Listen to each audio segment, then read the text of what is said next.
Global energy crisis, OPEC realignment, and comprehensive policy response. The UAE departure from OPEC, the 2026 Strait of Hormuz crisis. Global impact by region, and transformative domestic policy solutions. Compiled, April 29, 2026. Executive Summary.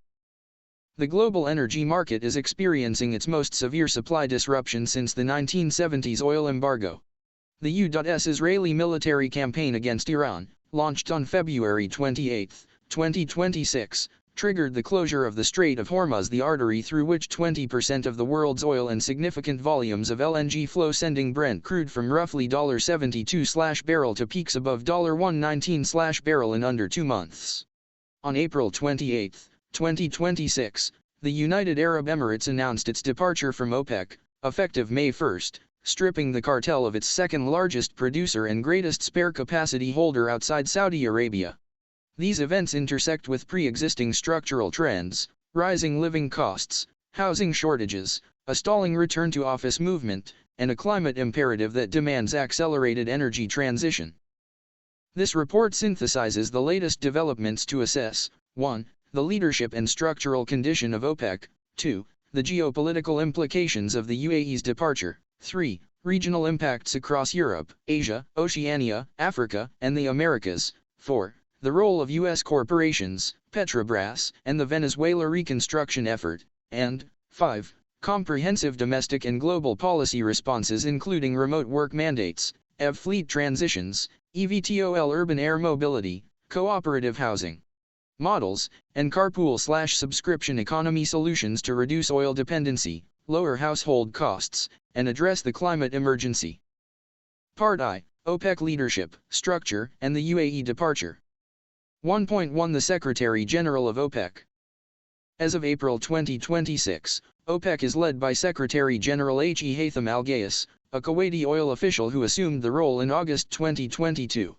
Al-Ghais serves as the legally authorized representative of OPEC and its chief executive, administering organizational affairs in accordance with the Board of Governors. The Secretary-General is appointed by the OPEC Conference for renewable 3-year terms. Al-Ghais is a veteran of the energy industry, having spent decades in international oil policy and previously serving as Kuwait's OPEC governor. He has been a prominent voice during the 2026 crisis, calling for restoration of Strait of Hormuz access as the most critical step toward market stabilization. De facto, however, Saudi Arabia remains OPEC's dominant power.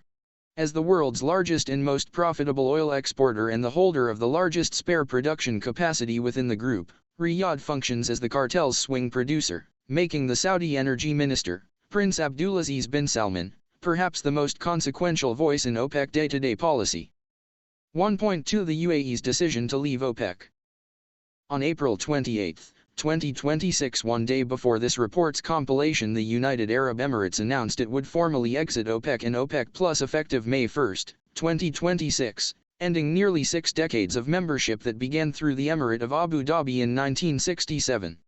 The decision was characterized by UAE Energy Minister Suhail Al-Mazraoui as a pure policy decision, grounded in national energy strategy and the need to be unconstrained in responding to market conditions. The UAE has long chafed under OPEC production quotas, having invested heavily in expanding its production capacity to approximately 4.8 million barrels per day, BPD, well above its assigned quota ceiling of roughly 3.2 million BPD. With ambitions to reach 5 million BPD by 2027, the UAE found the cartel's discipline framework increasingly incompatible with its sovereign economic interests. The exit was also timed strategically, with the Strait of Hormuz effectively blocked during the ongoing U.S.-Iran conflict. The UAE's additional output cannot reach markets in the short term anyway, limiting immediate market disruption.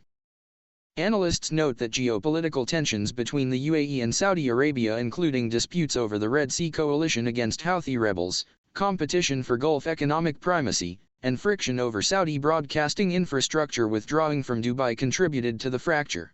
The UAE sent its foreign minister, rather than its head of state, to a GCC summit hosted by Saudi Crown Prince Mohammed bin Salman on the day of the announcement, signaling unmistakable diplomatic distance. 1.3 What the UAE's departure means for OPEC. The strategic and economic consequences for the cartel are severe. The UAE contributed approximately $77 billion of OPEC's $455 billion in annual oil revenues, as of 2025, representing nearly 17% of the total. More critically, the UAE and Saudi Arabia jointly held a majority of the world's total spare production capacity of over 4 million bpd.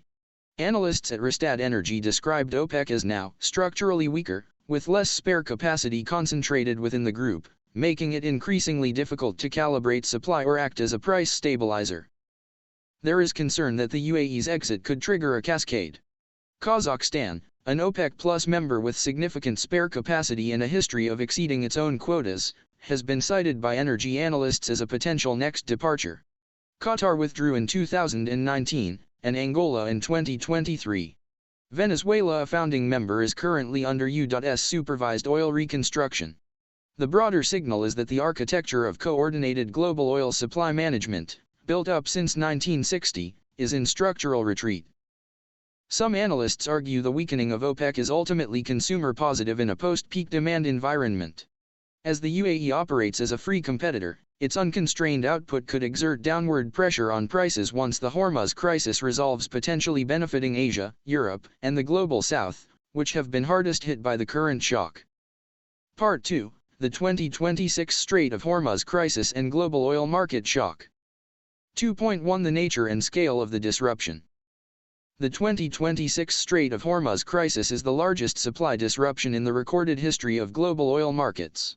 Following U.S. and Israeli military strikes against Iran on February 28, 2026, Iranian Revolutionary Guard forces declared the strait closed, deploying sea mines, conducting attacks on commercial vessels, and threatening any ship attempting transit. Approximately 20 million barrels per day, BPD, of crude oil and oil products, approximately 20% of global oil supply, normally passes through the strait, along with significant volumes of LNG from Qatar. Brent crude, at roughly $72/barrel immediately before the conflict, surged 51% in March 2026 alone, one of the largest single-month oil price gains on record, reaching peaks of approximately $119/barrel. U.S. West Texas Intermediate similarly crossed the $100/barrel threshold for the first time since 2022. Gas prices at U.S. pumps rose approximately $1.16 per gallon from the pre-war baseline, approaching $4.10/gallon by late April, with analysts warning of $5.00/gallon scenarios if the closure persists. A temporary ceasefire was agreed on April 8, and Iran briefly declared the strait open to commercial shipping on April 17, triggering a brief 10% crude price drop, but within days Iranian forces resumed controls, imposing tolls of over $1 million per ship and, following a U.S. Navy seizure of an Iranian cargo vessel, tightening restrictions again. As of late April 2026, the strait remains functionally closed, and analysts warn that even a genuine reopening would produce only a $10 to $20 temporary price drop, with structural market tightness anchoring Brent in the $80 to $90 range due to infrastructure damage and lingering production outages. The Dallas Federal Reserve estimates that the Q2 2026 closure is expected to raise the average WTI price to approximately $98/barrel and lower global real GDP growth by an annualized 2.9 percentage points. If the closure extends to 3 or more quarters, the shock is expected to be significantly larger, rivaling or exceeding the 1973 oil crisis in economic impact. 2.2 Climate implications. The crisis creates a perverse short-term climate dynamic. Elevated oil prices and fuel scarcity have accelerated EV adoption inquiries, public transit ridership, and work-from-home adoption globally, trends that reduce combustion fuel demand and carbon emissions. The IEA estimates that demand-side measures including remote work, public transit shifts, speed limit reductions, and carpooling could reduce global oil demand by up to 2.7 million bpd within 4 months. However, the medium-term picture is complicated. Countries facing severe fuel shortages have in some cases revived coal plants, increased biomass burning, and eased environmental permitting for domestic oil and gas extraction. The U.S. expanded Venezuelan oil production licenses, adding significant conventional crude to global supply. A prolonged high-price environment could also delay the retirement of fossil fuel infrastructure globally as energy security arguments override decarbonization timelines. Climate commitments made at 28 Colombian pesos, 2023, which included historic language on moving away from fossil fuels, are under strain as governments prioritize supply security. Part 3, Regional Impact Analysis. 3.1 Europe. Europe faces an acute energy supply shock on two fronts, oil and LNG. Approximately 12 to 14% of Europe's LNG supply comes from Qatar through the Strait of Hormuz. Industrial sectors, particularly chemical and steel manufacturers, have imposed surcharges of up to 30% on products to offset surging electricity and feedstock costs. Germany and Italy are most exposed, with the European Central Bank warning of stagflation and potential technical recession by end 2026. The European Union held emergency summits in late March, with Commission President von der Leyen acknowledging the immediate impact of the Iran war. Individual member states are acting. Italy has cut excise duties on fuel, Spain is reducing VAT on fuel from 21% to 10%, Germany's finance ministry is exploring windfall taxes on oil companies. The EU's existing carbon border adjustment mechanism and emissions trading scheme are under political pressure as energy costs rise. For European energy geopolitics, the crisis has accelerated several trends: increased North Sea production from Norway and the UK, tightened energy partnership with the United States, the world's largest LNG exporter, renewed interest in nuclear energy, and intensified negotiation with North African gas suppliers including Algeria and Libya. The Libya Energy and Economic Summit, LEES 2026, takes on heightened importance as Libya, exempt from Opec quotas, targets 1.6 million BPD by end 2026. Climate policy implications in Europe are mixed. Renewable deployment has sped up in rhetoric and capital allocation, but in practice, some coal plants have been recommissioned for emergency supply. The crisis is reinforcing the case for energy independence through renewables while providing political cover for short-term fossil fuel expansion. 3.2 Asia. Asia is the most severely affected region in the world. In 2024, approximately 84% of crude oil transiting the Strait of Hormuz was destined for Asian markets. China, which receives about one-third of its oil through the strait and holds roughly a few months' worth of strategic oil reserves, has scrambled to redirect purchases toward Russia, with the U.S. Treasury granting India emergency waivers to purchase stranded Russian oil cargoes. India, the world's fourth-largest oil refining nation, quickly diversified toward Russian supplies as Gulf deliveries stalled. India raised export duties on diesel and aviation fuel to preserve domestic supply. LPG, the primary cooking fuel for hundreds of millions of Indian households, saw acute shortages, prompting rationing and a pivot to piped gas connections where available. The Philippines declared a national energy emergency on March 24, 2026, citing dependence on Middle Eastern oil for 98% of its imports. Nepal, Sri Lanka, Pakistan, Thailand, Vietnam, and Laos People's Democratic Republic implemented 4-day government work weeks and promoted remote working to reduce fuel demand. China faces both economic and geopolitical complexity. As a major importer and a partner of Iran, Beijing has been called on by the U.S. to help reopen the strait, creating an awkward diplomatic moment. China's industrial base, already under pressure from prior tariff cycles, faces higher energy costs, compounding competitiveness challenges. Japan and South Korea, almost entirely energy import dependent, are drawing down strategic reserves and have engaged the IEA for coordinated releases. For climate, Asia's response includes accelerated domestic renewable installations and EV manufacturing, with China's massive EV and battery supply chain producing an unintended geopolitical asset in the form of reduced oil dependence over the medium term. 3.3 Oceania. Australia and New Zealand are experiencing elevated fuel prices, though their geographic distance from the Hormuz choke point provides some insulation compared to Asia. Australia is a net LNG exporter, buffering its domestic natural gas exposure, but it imports refined fuels. Fuel shortages in smaller Pacific Island nations that depend on imports from Singapore and the Middle East are acute, with several nations appealing to Australia and New Zealand for emergency supply agreements. For climate, Australia's government faces intensified domestic pressure to accelerate the transition away from oil imports, particularly in transport, as the energy security argument for electrification becomes mainstream rather than activist. The crisis could catalyze long-delayed investment in EV charging infrastructure and domestic renewable hydrogen production. 3.4 Africa. Africa's experience is bifurcated. Major oil exporters Nigeria, Angola, Libya, Algeria, Equatorial Guinea, Gabon, and Congo are significant beneficiaries of elevated oil prices, with windfall revenues temporarily strengthening fiscal positions. Libya's expanded output, targeting 1.6 million BPD by end 2026, positions it as an important alternative supplier for Europe and North Africa. However, sub-Saharan and East African oil-importing nations are experiencing severe hardship. Ethiopia, which imports nearly all of its refined fuel from the UAE, Saudi Arabia, and Kuwait, is facing acute supply shocks. The crisis has also indirectly stalled the long-running Grand Ethiopian Renaissance Dam, GERD, negotiations between Ethiopia, Sudan, and Egypt, as the international mediators, US, UN, African Union, are consumed by the Hormuz crisis. Egypt, a major Suez Canal operator, has moved into a near state of emergency posture against price gouging, conscious that its transit revenues and import-dependent economy are simultaneously squeezed. Countries like Mozambique, Kenya, and Ghana face fuel inflation layered on top of existing food security challenges. The fertilizer crisis compounds agricultural risk across the continent.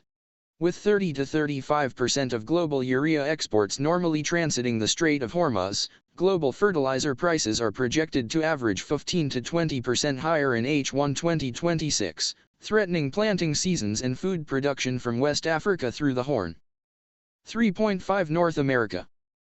The United States occupies a contradictory position in this crisis. As the world's largest oil producer, producing over 13 million BPD before the conflict, and the world's largest LNG exporter, the U.S. benefits structurally from elevated prices.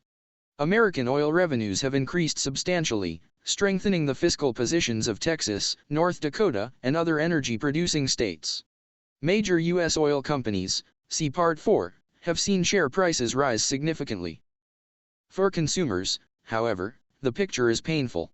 Gas prices approaching $4.10/gallon, and rising, are a political liability that echoes the Biden-era energy inflation that shaped the 2022 and 2024 elections. The IEA has explicitly urged the U.S. to implement remote work, public transit, and demand reduction policies. The Trump administration's response has been to accelerate domestic production, including Venezuelan oil reconstruction rather than demand-side management.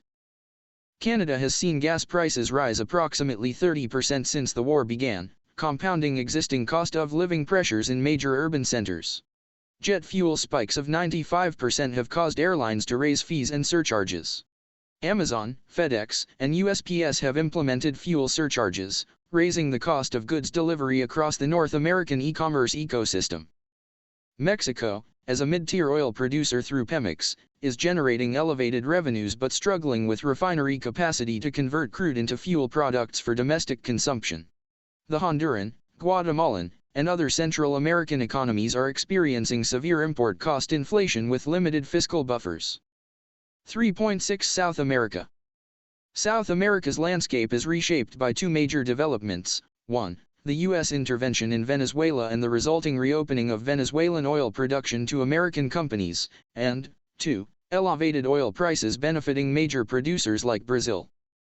Brazil's Petrobras is a major beneficiary. With Brent crude above $100/barrel and Brazil producing approximately 3.5 million BPD through its pre-salt deepwater reserves, among the most cost-efficient in the world, Petrobras is generating extraordinary profits. Its diversified refining and downstream operations provide Brazil with greater domestic fuel supply security than most emerging markets. The Brazilian government has also been strengthening bilateral energy relationships with Europe and Asia, positioning Brazil as a swing supplier in a disrupted global market. Venezuela represents perhaps the most geopolitically significant South American development. See Part 4 for detail. With the largest proven oil reserves on Earth at 303 billion barrels, Venezuela's reconstruction under U.S. supervision and American corporate involvement could add millions of BPD to global supply within years, potentially reshaping the post-crisis oil market and, depending on the pace of transition, either providing a bridge fuel or extending fossil fuel dependency. Colombia, Ecuador, and other mid-tier South American producers are experiencing windfall revenues. Argentina's Vaca Muerta shale formation is attracting renewed investor interest as tight oil production becomes more economically compelling at $100+ barrel prices. Part 4. U.S. corporate and Venezuelan energy interests. 4.1 U.S. oil majors benefiting from elevated prices. American oil corporations are among the primary financial beneficiaries of the 2026 energy crisis. With WTI above $96/barrel and production costs in U.S. shale basins typically ranging from $30.55/barrel, profit margins are at historic highs. The following companies are particularly positioned. ExxonMobil, the largest U.S. oil major, is benefiting both from elevated domestic production margins and from its announced interest in Venezuelan reconstruction. ExxonMobil executives have acknowledged Venezuela as a high-risk jurisdiction, but OFAC general licenses issued in early 2026 create a legal framework for engagement. Chevron, the only major U.S. oil company actively operating in Venezuela before the regime change, Chevron exported approximately 140,000 BPD from Venezuela in Q4 2025. It is uniquely positioned to scale Venezuelan operations rapidly and has stated it continues to operate in full compliance with all relevant laws and regulations.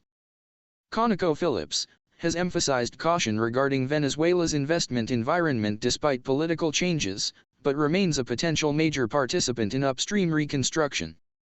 Halliburton and SLB, Schlumberger as oilfield services giants, these companies are positioned to benefit without taking on the full political risk of equity investment in Venezuelan oil fields. Their stock prices surged on news of Venezuela's opening, as they would provide the equipment, drilling services, and technical expertise to rebuild production capacity. Valero Energy and Marathon Petroleum, as major U.S. refinery operators, these companies are positioned to process Venezuelan heavy crude, a grade well suited to their Gulf Coast refineries, and benefit from elevated refining margins. 4.2 The Venezuela reconstruction. The removal of Nicolas Maduro by U.S. forces on January 3, 2026 opened the door to the largest single addition to global oil supply in the potential medium-term pipeline. Venezuela holds the world's largest proven oil reserves at 303 billion barrels, but its production had collapsed from over 3 million BPD in the early 2000s to under 800,000 BPD under Maduro due to mismanagement, sanctions, and infrastructure decay. President Trump framed the intervention explicitly as an energy strategic operation, stating that U.S. oil companies will spend billions of dollars, fix the badly broken infrastructure, the oil infrastructure. The Trump administration has moved at record speed to issue general licenses from the Treasury's Office of Foreign Assets Control, OFAC. GL46, January 29 authorized U.S. firms to market Venezuelan oil to buyers globally, largely in the United States. GL47, February 3 authorized the sale of U.S. origin diluent to Venezuela essential for blending with Venezuela's heavy crude for export. GL48, February 10 authorized U.S. firms to provide goods, equipment, and services for the Venezuelan oil and gas sector. GL49, February 13 authorized oil and gas firms to negotiate and enter contingent contracts with Venezuela. GL50, February 13 authorized certain Venezuelan firms to expand operations, including new upstream projects. On January 7, 2026, the White House announced the Secretary of Energy is implementing a deal to acquire Venezuelan oil for transport to the United States for sale, with the first $500 million of a $2 billion deal completed on January 14. Trump stated that oil company investments will be reimbursed and that the U.S. will control Venezuela oil sales indefinitely. Venezuela's new leadership, represented by Delcy Rodriguez, announced reforms to the country's hydrocarbon law to allow foreign investment in new fields. The primary challenge is infrastructure. Venezuela's production facilities require billions in rehabilitation investment, and realistic production recovery timelines range from 3 to 5 years for meaningful scale, though incremental gains are possible more quickly with U.S. technical support. 4.3 Petrobras. Brazil's state-controlled Petrobras is experiencing a geopolitical windfall. Operating primarily in deepwater pre-salt reservoirs off the Brazilian coast, some of the world's most prolific and low-cost per-barrel formations, Petrobras is generating strong free cash flow at current price levels. The company is increasing dividends to the Brazilian government while exploring expanded production contracts with European and Asian buyers seeking to diversify away from Middle Eastern supply. Petrobras's refining network also positions Brazil as a potential regional supplier to Southern Cone and Atlantic economies facing supply disruptions. The company is also managing pressure from Brazil's government to balance profit extraction against domestic fuel price stability, having been subject to politically motivated pricing interference in prior administrations. Part V, Comprehensive Policy Responses U.S. and Global. 5.1 The IEA Emergency Framework. On March 20, 2026, the International Energy Agency issued its emergency 10-point plan, sheltering from oil shocks, calling for immediate demand-side reductions as the supply-side response, including the largest strategic reserve release in IEA history at 400 million barrels, proved insufficient to offset the estimated 8 million BPD shortfall. The IEA estimated the plan could reduce global oil demand by 2.7 million BPD within 4 months.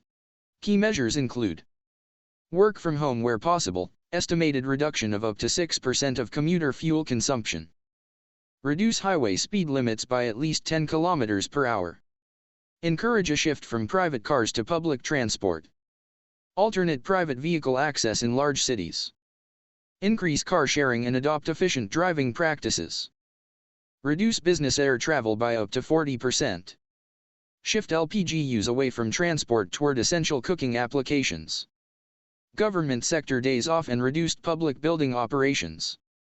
The IEA notes that road transport accounts for approximately 45% of global oil demand, making it the most critical sector for rapid demand reduction. 5.2 Remote Work Policy Solutions. The 2026 energy crisis has fundamentally altered the politics of remote work. The IEA's endorsement of work from home as a national energy security tool has turned what was a labor market debate into a geopolitical imperative. Approximately 1/3 of jobs in advanced economies are performable remotely. Even partial 2- to 3-day hybrid schedules could reduce commuter fuel consumption by several percentage points nationally. Concrete U.S. policy proposals in this environment include federal mandate for all government agency employees to resume maximum telework permissible under their role classifications, reversing prior RTO mandates. Tax incentives for private employers above 100 employees who implement 3+ day remote work weeks for eligible positions, tied to demonstrated fuel use reduction reporting. IRS expanded home office deduction for remote workers, broadening the definition and raising the deductible cap. Federal procurement and contracting preferences for companies that demonstrate remote work compliant operations. State-level employer incentive programs modeled on existing green job credits, applied to telework programs reducing vehicle miles traveled, VMT. Critically, policymakers must also address digital infrastructure equity. Rural and lower-income workers need broadband access to meaningfully participate in remote work policies. A well-designed remote work policy framework must bundle broadband access investment with telework incentives to avoid simply shifting the fuel cost burden to lower-income hourly workers who cannot work from home. 5.3 Public Transit Solutions. The IEA explicitly recommends encouraging a shift from private cars to public transport. For the United States, which has chronically underinvested in transit, the crisis provides political momentum for several categories of investment. Emergency federal transit subsidy, temporary fare reduction or free transit programs in major metros to reduce private car use, modeled on the €9 ticket program implemented in Germany during the 2022 energy crisis, which drove dramatic ridership increases. Commuter rail and light rail acceleration, fast tracking of funded but delayed rail projects under existing infrastructure law appropriations. Employer transit benefit expansions, raising the pre-tax transit benefit cap, currently $315/month, to $500+/month to compete with the employer parking subsidy that distorts mode choice. Bus rapid transit, BRT, corridors, low capital, high-impact solutions deployable in 12 to 24 months in major urban and suburban corridors where rail is not feasible. EV transit fleet conversion, accelerated federal matching grants for municipal transit authorities to convert diesel bus fleets to battery electric, reducing fuel cost volatility and emissions simultaneously. 5.4 EV taxi fleet solutions. Electric vehicle taxi and rideshare fleets represent a scalable demand-side oil reduction strategy. Cities including New York, Los Angeles, Chicago, and Houston have existing taxi and TNC, transportation network company, fleets that collectively consume enormous volumes of fuel. Converting these to EVs would reduce oil consumption while creating local economic benefits. NYC and California's existing EV taxi mandates, requiring new TNC and taxi purchases to be zero-emission, can be accelerated and expanded to other major cities through a federal matching grant program. Fleet vehicle purchase incentives, Section 30D federal tax credit expansion to cover commercial fleet vehicles with higher per-unit caps for zero-emission commercial vehicles. Public charging infrastructure, DOE-funded urban fast charging hubs co-located with transit stations and fleet depots, addressing the range anxiety barrier for commercial operators. Incentives for TNC drivers to own/lease EVs, structured as low-interest federal green vehicle loans or lease subsidies targeting high-mileage commercial operators where per-mile fuel savings are maximized. 5.5 eVTOL Urban Air Mobility Joby Aviation and Peers. One of the most significant technology development milestones of this crisis period occurred on April 27, 2026, just 2 days before this report, when Joby Aviation completed the first point-to-point eVTOL demonstration flights in New York City as part of the FAA's eVTOL Integration Pilot Program, EIPP. The aircraft, N545JX, flew from John F. Kennedy International Airport to Manhattan heliports in under 10 minutes, compressing a 60 to 120-minute ground journey. Joby targets commercial passenger service in the second half of 2026, with full commercial launch anticipated in late 2026 or 2027. Joby's S4 aircraft carries 5 passengers, produces zero operating emissions, and is quieter than conventional helicopters, opening urban corridors historically inaccessible to rotor aircraft. The company has partnerships with Delta Airlines and Uber for end-to-end travel integration and acquired Blade Air Mobility's passenger business in 2025.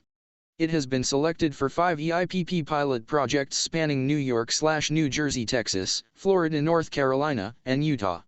In international markets, Joby is pursuing commercial launch in Dubai in 2026, having secured collaboration with the UAE's General Civil Aviation Authority. Other notable eVTOL competitors include Archer Aviation, ACH, are currently behind Joby in FAA certification but pursuing a similar U.S. urban air taxi model. Vertical Aerospace, eVTOL UK-based, targeting European urban mobility with airline partners including American Airlines and Virgin Atlantic. Whisk Aero, focused on autonomous urban air mobility. From a public policy perspective, eVTOL represents a promising long-term complement to ground-based transit, particularly for airport access, one of the most fuel and congestion-intensive trip types. The technology is unlikely to serve mass-market commuter populations in the near term given per-trip cost constraints, but as a premium, zero-emission alternative to fossil-fueled private cars and airport taxis, it reduces oil demand in the highest-value trips.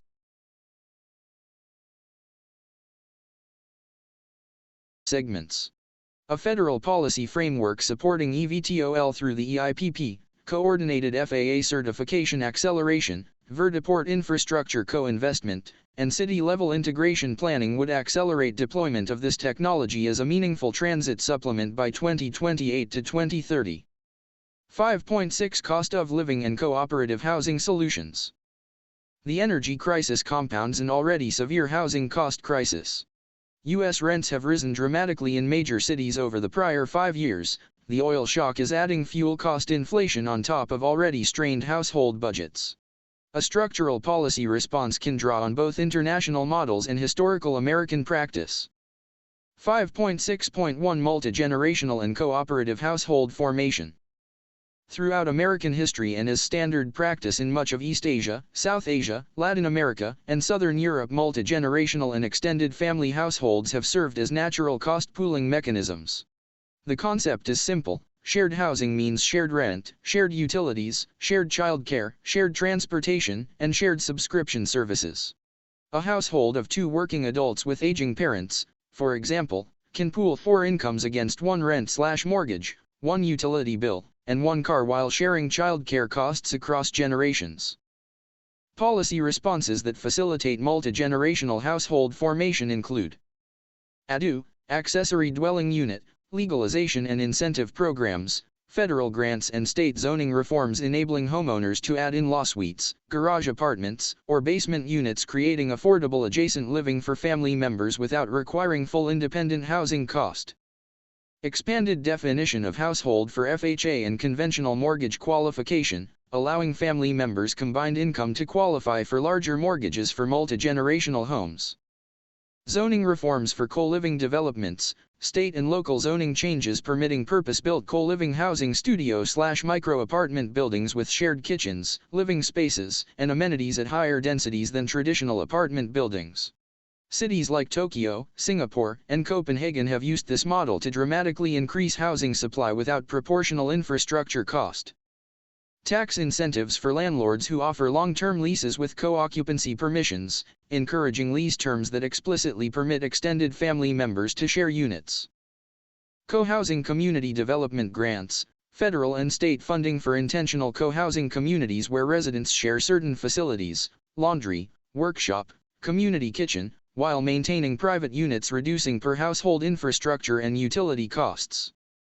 5.6.2 Studio and small apartment shared living. For young adults, low-income workers, and those without extended family networks, the analog to multi-generational living is the organized shared housing or co-living market. Cities and federal policy can support co-living building standards, building code and zoning frameworks explicitly permitting co-living building typologies, smaller private units with shared common spaces with modified occupancy and fire code standards appropriate to the typology. Shared housing matching services, state-funded or subsidized digital platforms matching compatible roommates, similar to co-living start UPS like bungalow or common but with public subsidy for lower-income participants. Student and workforce housing bonds, municipal bond financing for purpose-built workforce housing with studio to two-bedroom units designed for 2 to 4 person shares. 5.6.3 Carpool, subscription, and shared economy plus. Beyond housing, household cost pooling can extend across transportation, childcare, and entertainment. Carpool subscription networks, employers and municipalities can subsidize carpool matching app subscriptions, Waze Carpool, Scoop, Vanpool, that match commuters along shared routes. During the current fuel crisis, such programs reduce both household fuel costs and road congestion. Employer-provided carpool subsidies can be made pre-tax, creating a triple benefit of employee cost reduction, employer retention incentive, and fuel demand reduction. Shared child care pods, small groups of 3 to 6 families sharing a licensed child care provider across households or a single shared space, dramatically reducing per-family child care costs compared to formal daycare. State licensing reforms to enable family child care pod models and federal tax credits for participating families would operationalize this at scale. Shared streaming/entertainment subscriptions, while lower in economic magnitude, policy and corporate culture shifts encouraging employers to offer bundled entertainment subscription benefits, reducing household discretionary spending pressure, form part of a broader household resilience toolkit. Group purchasing cooperatives, community-organized buying groups for groceries, household supplies, and energy, collective solar purchasing agreements that use scale to negotiate lower per-unit costs, a modern version of historical rural cooperative traditions. Part 6, Integrated Policy Recommendations Summary. 6.1 Immediate Priorities, 0 to 6 months. Reinstate maximum federal telework policies for all eligible government positions. Issue federal guidance supporting state and corporate remote work expansion, aligned with IEA demand reduction framework. Implement emergency federal transit fare subsidies in the 20 largest metro areas. Raise pre-tax transit benefit cap to $500/month. Accelerate EV fleet conversion grants for taxi and rideshare operators. Expand Chevron and other operator licenses in Venezuela to accelerate supply recovery. Deploy the remaining authorized Strategic Petroleum Reserve releases in coordination with IEA allies. Launch National Carpooling Promotion Campaign with employer tax incentive. Emergency zoning guidance encouraging ADU permitting to increase housing supply. 6.2 Medium-term priorities, 6 to 24 months. Pass comprehensive remote work tax incentive legislation. Accelerate FAA eVTOL certification for Joby and Archer to enable H2 2026/2027 commercial launch. Federal eVTOL Vertiport Infrastructure Co-Investment Program. National Co-Living and Multi-Generational Housing Zoning Reform Toolkit for States and Municipalities. EV School Bus and Municipal Fleet Electrification with Federal Matching Grants. Broadband Equity Program bundled with remote work incentives to ensure universal eligibility. Carpool and Vanpool Employer Subsidy Framework Standardization.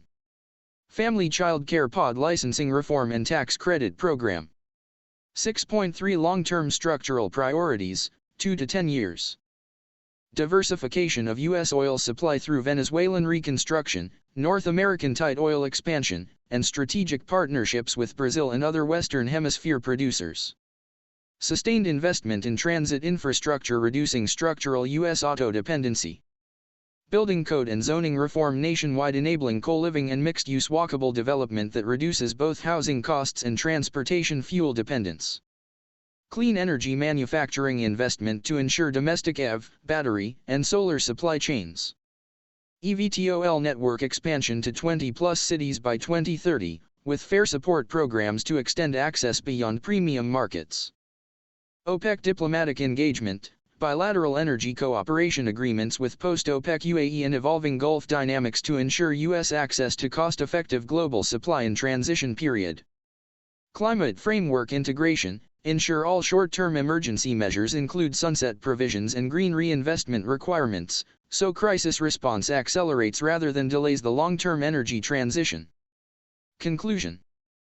The convergence of the 2026 Strait of Hormuz crisis, the UAE's departure from OPEC, and the U.S.-led reconstruction of Venezuelan oil production represents a historic inflection point in global energy geopolitics.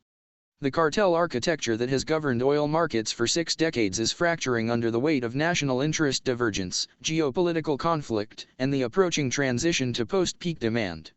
The world's most oil-dependent consumers from Southeast Asian households to European industrial firms to American suburban commuters are bearing the cost.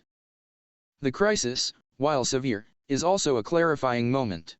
It demonstrates, at scale and with geopolitical urgency, exactly what the energy security case for demand reduction looks like.